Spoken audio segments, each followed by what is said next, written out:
Hello students, welcome back in my class. आज की इस क्लास में हम हमारी पिछली बातों को ही आगे बढ़ाएंगे और हम पढ़ रहे हैं कक्षा 12 की अंग्रेजी की बुक पैनोरमा का 5th lesson love across the salt desert. और जैसा कि हमने पिछले वीडियो में देखा कि एक गांव है खावदा और ये यहाँ पर 3 साल से लगातार अकाल पड़ रहा है।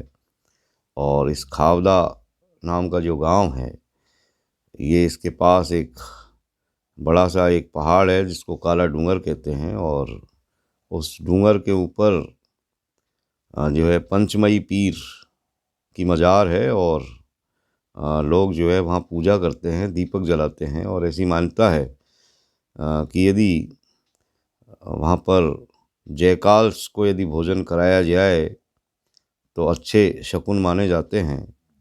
और ये खावदा के जो लोग हैं वो प्राय तेंदूपत्ती बेचने रण को पार करके, यानी सीमा को पार करके, एक रेगिस्तान को पार करके और पाकिस्तान में पहुंचते हैं और वहाँ तेंदूपत्ता बेच करके और बदले में लौंग वगैरह और कपड़े, टेरिलिन के वस्त्र, यूज्ड यानी प्रयुक्त जो वस्त्र होते हैं पुराने, वो खरीद करके लाते हैं और इस तरह अपना व्यापार करते हैं। तो नजब नाम का जो करेक्टर है वो भी अपने पिता के साथ इस रेगिस्तान को पार करके इन यात्राओं में शामिल होता है। और इस तरह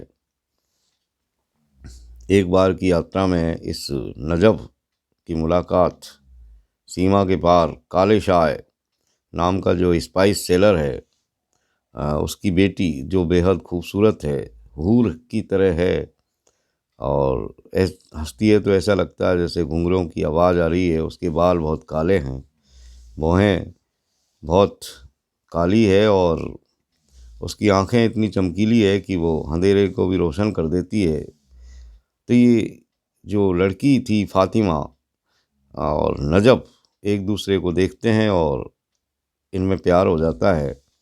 और आखिरकार नजब फातिमा से शादी करना चाहता है और इसी कशमकश में वो अकेला इस रण को पार करने का फैसला करता है। तो let's begin.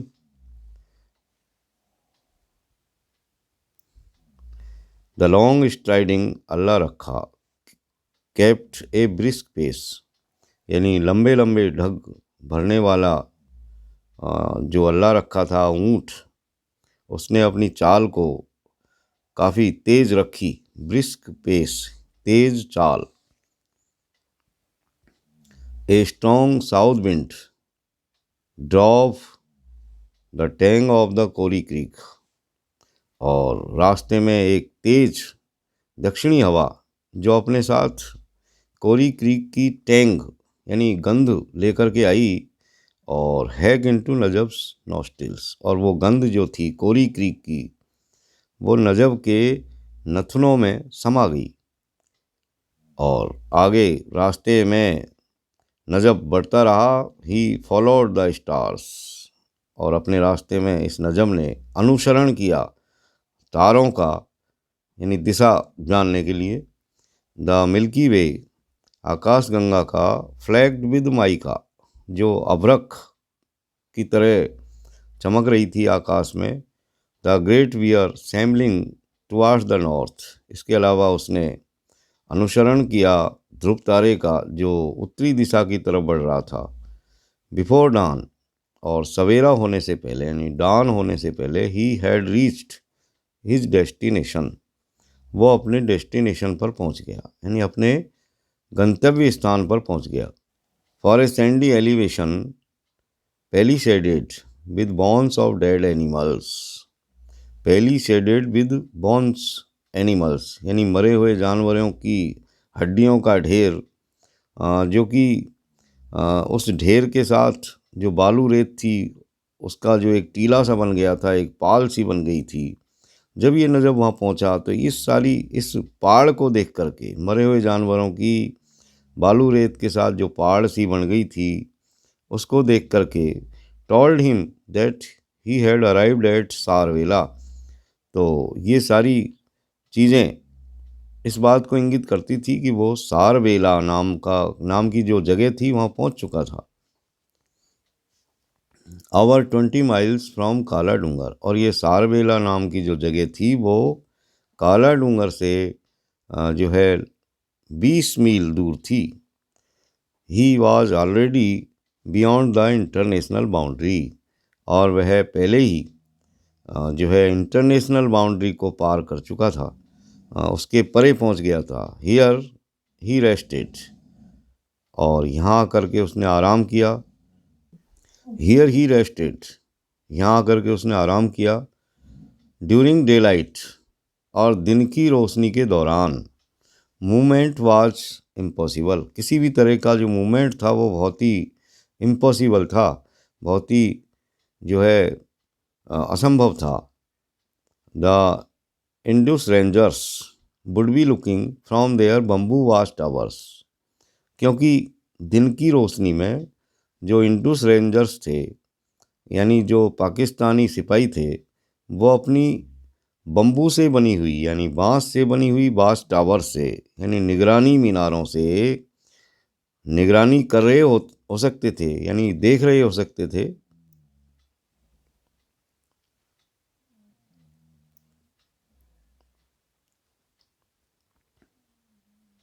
And in the heat everything became mirage. दूसरा खतरा ये था दिन के समय यात्रा करने का कि रेगिस्तान के अंदर हर चीज़ मृग मरीचिका में जो है बदल गई थी, हीट के कारण, गर्मी के कारण। A depression in the sand looked like a splash of water, और ज़मीन के अंदर यानी धूल मिट्टी के अंदर कोई गड्ढा भी एक ताल की छवि देता था, यानी ताल जैसा लगता था। A freak stunted cactus gave the appearance of a grove, और एक विशिष्ट तरह की जो स्टंटेड कैक्टस थी, यानी छोटी कद की जो कांटेदार वनस्पति यानी जो नागफनी थी, वो भी एक ग्रुप की तरह दिखाई देती थी, एक पेड़ों के कुंज की तरह। And A camel looked like a huge pre historic animal on the move, और एक ऊँट भी एक प्री हिस्टोरिकल एनिमल की तरह दिखाई देता था, यानी एक प्रागैतिहासिक जानवर जो चल रहा हो, मूव कर रहा हो, उस जैसा दिखाई देता था। Any movement was sure to be noticed through binoculars, यानी किसी भी तरह की गतिविधि, किसी भी तरह का मूवमेंट निश्चित रूप से बाइनोकुलर से दिखाई देगा, यानी जो दूरबीन थी उनसे आप बच नहीं सकते, उनसे हर गतिविधि दिखाई निश्चित रूप से देगी दिन के समय। और when the sun came up, और जब सूर्य ऊपर आकाश में आया, तो Najab took his first drink of water from his chhagal, तब नजब ने छागल से पहली बार पानी पिया, क्योंकि पानी रेगिस्तान में बहुत ज़रूरी होता है और बहुत तरीके से उसका यूज़ करना पड़ता है। At noon he had his first meal, और दोपहर के वक्त उसने पहली बार अपना मील लिया, अपना भोजन किया, dry stale bread with onion, और उसने जो अपना भोजन किया, भोजन के रूप में उसने अपने साथ लाई हुई सूखी बासी रोटियां ऑनियन के साथ खाई, प्याज के साथ खाई। By now thoughts about Fatima took A vice like grip over him, और अब तक जो उसके विचार थे फातिमा के बारे में, तो वो उन्होंने उसको एक तरीके से शिकंजे की तरह कस लिया, यानी जो फातिमा के जो विचार थे उन्होंने उसके ऊपर एक शिकंजे की तरह एक ग्रिप बना ली उसके ऊपर। एन एंटायर नाइट ले बिटवीन दैम, ही थॉट, उसने सोचा कि अब एक पूरी रात उन दोनों के बीच बची थी। And the distance was less than 10 miles, और उन दोनों के बीच की जो दूरी थी वो अब 10 मील से भी कम थी। The thought of it made him writhe और ये जो विचार था इसने उसको बेचैन कर दिया, रीथे कर दिया। Even as the sun started heating its hammer, जबकि सूर्य ने यानी जो सूर्य आकाश में चढ़ रहा था तो उसने गर्मी रूपी हथौड़ा चलाना शुरू कर दिया था। On the anvil of the desert, यानी डेजर्ट रूपी जो एनविल थी उसके ऊपर, यानी रेगिस्तान रूपी जो निहाई थी उसके ऊपर सूर्य ने अपना गर्मी रूपी हथौड़ा चलाना शुरू कर दिया था। कहने का मतलब बहुत तेज धूप और गर्मी पड़ना शुरू हो गई थी। ए whip of tangy south wind caught his nostrils again, और साउथ विंड गंध से भरी कोरी क्रीक से जो हवा चल रही थी, दक्षिणी हवा जिसमें कोरी क्रीक की गंध भरी हुई थी, उसका एक झोंका दोबारा से उसके नथुनों में आकर के समा गया। But this time it brought with it, लेकिन इस बार ये जो झोंका आया था ये अपने साथ में जो है कुछ और चीज़ भी लेकर के आया था। A thin dappled veil of cloud, एक पतला चितकबरा बादलों का आवरण, यानी कहने का मतलब आसमान में एक चितकबरे बादलों का आवरण छा गया। पैचेज ऑफ विच, और इसके जो धब्बे थे, जो टुकड़े थे इस बादल के, ले ओवरलैपिंग लाइक फिश स्केल्स, वो इस तरह एक के ऊपर दूसरे बादल लगे हुए थे जैसे कि मछली के जो शल्क होते हैं, जैसे मछली के शल्क एक के ऊपर दूसरा लगा हुआ दिखाई देता है। विदिन एन आवर, और 1 घंटे के अंदर ही, this corrugated cloud had covered a substantial portion of the sky, यानी 1 घंटे के अंदर ही ये जो corrugated cloud था, ये जो परतदार जो बादल था, इसने आसमान के सब्सटेंशियल पोर्शन को पूरी तरह से कवर कर लिया था। कहने का मतलब आकाश का एक अधिकांश हिस्सा इसने ढक लिया था। Looking for all the world like a stretch of wind rippled sand, यानी हवा से छितराई गई बालू रेत, और ऐसा लगा कि जैसे सारी दुनिया जो है हवा के द्वारा छितराई गई बालू रेत का ही स्ट्रेच हो, यानी फैलाव हो। कहने का मतलब चारों ओर बालू रेत ही बालू रेत दिखाई दे रही थी। Yes, this was the time, हाँ यही समय था। He got up and shook the sand from his turban, वह खड़ा हुआ और उसने अपनी टर्बन में से, अपनी पगड़ी में से धूल को फटकारा, झटकारा। Even as he harnessed his camel, और जब वह अपने ऊँट के ऊपर काठी रख रहा था, ही थॉट दैट अल्लाह रखा वाज लुकिंग एट हिम क्यूजिकली, तो उसने सोचा कि अल्लाह रखा उसकी तरफ बड़ी क्यूजिकली निगाहों से देख रहा था, कौतूहल भरी निगाहों से वो नजब को देख रहा था। As if asking what the hell he was up to, मानो वो पूछ रहा हो कि वह क्या करने जा रहा था। At one level of consciousness, और अपने इस होश के एक लेवल पर, अपने इस होशो हवास के एक स्तर पर, he knew that this was madness, यानी वो जानता था कि उसका ये जो कार्य था वो एक सिवाय पागलपन के और कुछ नहीं था। यानी दिन में यात्रा करना पागलपन के सिवाय और कुछ नहीं था, इस बात को नजब पूरी तरह से जानता था। He knew of overworked camel dying of fatigue, यानी वो इस बात से पूरी तरह से वाकिफ़ था कि अधिक काम करने वाले, यानी क्षमता से अधिक यदि किसी ऊँट को काम में लिया जाए तो ऐसे ऊँट जो है फैटिक के कारण मर जाते हैं, यानी थकान के कारण मर जाते हैं। इस बात को भी वो जानता था।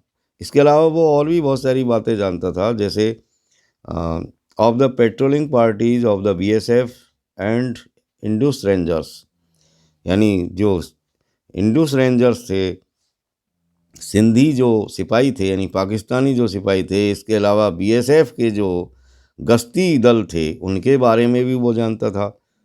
And the mirage chequered trackless wastes of the desert. इसके अलावा वो इस डेजर्ट के, इस रेगिस्तान के अंदर जो मरीचिका में जो स्थितियाँ होती है, रास्ता विहीन जो रेगिस्तान है, इसके बारे में भी वो जानता था। लेकिन but he succumbed to a rush of blood, लेकिन वो बसीभूत हो गया। And the face of Fatima beckoned him like a mirage, और फातिमा का जो चेहरा था, जो उसके मन में बसा हुआ था, वो उसे एक मिराज की तरह आकर्षित कर रहा था, एक मरीचिका की तरह बुला रहा था। Najab crossed the international boundary pillar number 1066, और तब नजब ने इंटरनेशनल बाउंड्री का जो पिलर नंबर 1066 था उसको पार किया, यानी अंतर्राष्ट्रीय सीमा का जो खंबा नंबर 166 था उसको पार किया। He knew the track he had to take, और वो अपने रास्ते को भी जानता था कि कौन से रास्ते में होकर के जाना है, क्योंकि आगे जाकर के रास्ता दो भागों में बाइसेक्ट हो गया था, विभाजित हो गया था। Bisecting the two posts of the Indus rangers, यानी इंडस रेंजर्स की दो चौकियां बनी हुई थी यहाँ पर, और यहाँ पर ये विभाजित हो गया था रास्ता एट जगतराई एंड विंगूर। ये पोस्ट के नाम है, जगतराई और विंगूर नाम की जो दो पोस्ट थी, वहाँ जाकर के रास्ता दो भागों में विभाजित हो गया था। और नजब अच्छी तरीके से जानता था कि उसको कौन सा रास्ता अख्तियार करना है। But he strayed ever so slightly, लेकिन वो अपने रास्ते से थोड़ा सा भटक गया। And from their watch tower, और अपनी निगरानी मीनारों से, देसा थ्रू देयर बाइनोकुलर्स, उन लोगों ने अपनी बाइनोकुलर से देखा, यानी उन लोगों ने मतलब उन सिपाहियों ने अपनी दूरबीनों से ये देख लिया, दिस स्लीक कैमल, इस चमकते हुए ऊंट को, wrapped and distorted by the heat shimmer, जो कि तपती हुई दोपहर और लू के कारण एक झुके हुए और विकृत आकृति जो दिखाई दे रही थी ऊँट की, चमकते हुए ऊँट की, इस चीज़ को उन्होंने अपनी दूरबीन से देख लिया। इनटू ए लम्बरिंग लेविएथन, यानी धीमे चलते हुए जहाज की तरह। ये जो ऊँट था वो एक धीमे चलते हुए जहाज के रूप में दिखाई दिया मिराज के कारण। An Indian sleeping into their territory with tendu leaf right under their noses, और उन लोगों ने सोचा कि एक भारतीय जो है उनके राज्य में प्रवेश कर रहा है तेंदू लीफ लेकर के, ठीक उनकी नाक के नीचे होकर के। And that too without paying any hush money, और ऐसा ये जो भी व्यक्ति है जो इस प्रयास को कर रहा है, इस सीमा को पार कर रहा है, वो भी बिना किसी तरह की रिश्वत दिए हुए। They were not going to stand for it, वे इसके लिए ही यहाँ नहीं बैठे थे। नजब वाज इन ए ट्रांस, और नजब पूरी तरह से अपने होश में नहीं था, एक ध्यान की मुद्रा में था। Now events flashing past him like figures on A screen, और उसके दिमाग में जो घटनाएं जो है चलचित्र पर चल रहे आकृतियों की तरह गुजर रही थी, यानी घटनाएं उसके दिमाग में इस तरह चल रही थी जैसे चलचित्र पर आकृतियां चलती हों। द माइल लॉन्ग चास, और मीलों तक उसका पीछा किया गया। द फायरिंग फ्रॉम बिहाइंड, उसके पीछे उसके ऊपर गोलियां दागी गई। The spent bullets flipping in the sand, और दागी हुई गोलियां बेकार धूल के अंदर जाकर के धंस गई। And then the rising wind, और तब एक हवा का, धूल से भरी हुई हवा का जो है झोंका आया, उठा, which churned the dust into his eyes, और इस झोंके के कारण धूल जो है उसकी आँखों के अंदर चली गई। And then rose between the hunter and the hunted, और फिर ये जो धूल मिश्रित जो हवा का झोंका था और जिसने पूरी तरह से वातावरण को देखने काबिल नहीं छोड़ा, तो इस तरह एक पर्दा सा जो है उन सिपाहियों और नजब के बीच में बन गया। कहने का मतलब हंटर और हंटेड के बीच में एक दीवार सी बन गई उस धूल से भरी हुई हवा की। यानी एक शिकार और शिकारी के बीच में एक धूल से भरी हुई ये जो हवा थी उसके कारण दिखना बंद हो गया। When the dust settled half an hour, और जब ये बालू रेत आधे घंटे के बाद में नीचे बैठी, कहने का मतलब जब आकाश साफ हो गया, later he was alone in the Rann, तब वह उस रण के अंदर अकेला था। कहने का मतलब अब सिपाही उसका पीछा नहीं कर रहे थे। The next few hours passed in A days, और अगले कुछ घंटे घबराहट में गुजरे, डेज में गुजरे। ही वॉज मॉर्टली स्केयर्ड, वह अत्यधिक रूप से डर गया था। मॉर्टली स्केयर्ड यानी बहुत ज़्यादा डरना। किस बात से डर गया ये नजब? इस बात से कि दैट अल्लाह रखा मे डाई ऑफ फैटिक, कि कहीं अल्लाह रखा थकान के कारण, फैटिक के कारण मर नहीं जाए। To ease him of his burden, he now started walking beside him, और अपने ऊँट अल्लाह रखा को आराम देने के लिए नजब अब उसके साथ साथ बगल में चलने लगा। विदिन एन आवर द सेल had scraped the callus from his feet, और एक घंटे के अंदर ही गर्म धूल के कारण उस ऊँट के तलवे छिल गए। And scarred them with agonising cracks, और में कष्टकारक घाव बन गए, यानी उनमें दर्द होने लगा उस ऊँट के। अंडर ए हॉट टिन स्काई, और लोहे की तरह तपते हुए आसमान के नीचे। The run was blazing now, अब जो रन था यानी वो जो रेगिस्तान था वो जल रहा था। Throwing up vile needles which hurt the eyes, और एक तरह से निडल्स की बरसात सी हो रही थी, यानी निडल्स जो होती है यानी सुइयाँ सी वो फेंक रहा था। यानी गर्मी रूपी जो रोशनी आ रही थी वो ऐसा लगता था जैसे सुइयाँ आ रही हों और आँखों को हर्ट कर रही हो, यानी आँखों में चुभ रही हों। And as the Rann palpitated, और जब ये रन और ज़्यादा गर्म हुआ, it haunted him with its mirage, तो वह उसको एक मृग मरीचिका की तरह डराने लगा। यानी अब उसमें मरीचिका शुरू हो गई थी रेगिस्तान के अंदर। Pools of shadow scooped half moon of water, यानी ताल पोखर की जो परछाई थी वो जो है आधे चंद्रमा की तरह दिखने लगी, यानी आधे चंद्रमा के खड्डे जैसी दिखना शुरू हो गई।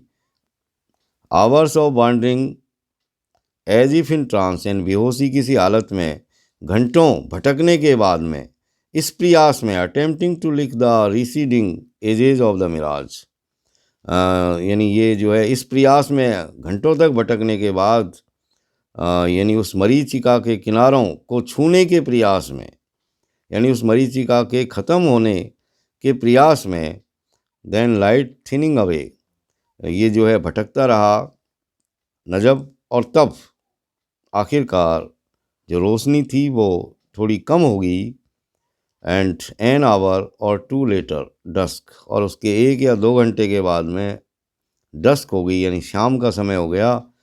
And a thin plume of smoke, और एक पतला धुएं का बादल, rising from a dung fire, और उपलों की जो आग से उठ रहा था। कहने का मतलब जो कंडे होते हैं गोबर के वो जल रहे थे शायद कहीं, और उनमें से एक पतला सा धुएं का बादल ऊपर आकाश में उठ रहा था। और नजब ने उसको देखा तो वो समझ गया कि शायद आसपास गांव है कोई।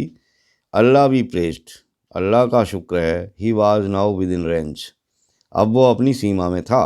कहने का मतलब वो अपने गंतव्य स्थान पर या उसके आसपास वो आ गया था। तो dear students, that's all for today. See you again in next video. Till then, keep watching my videos. Thank you very much.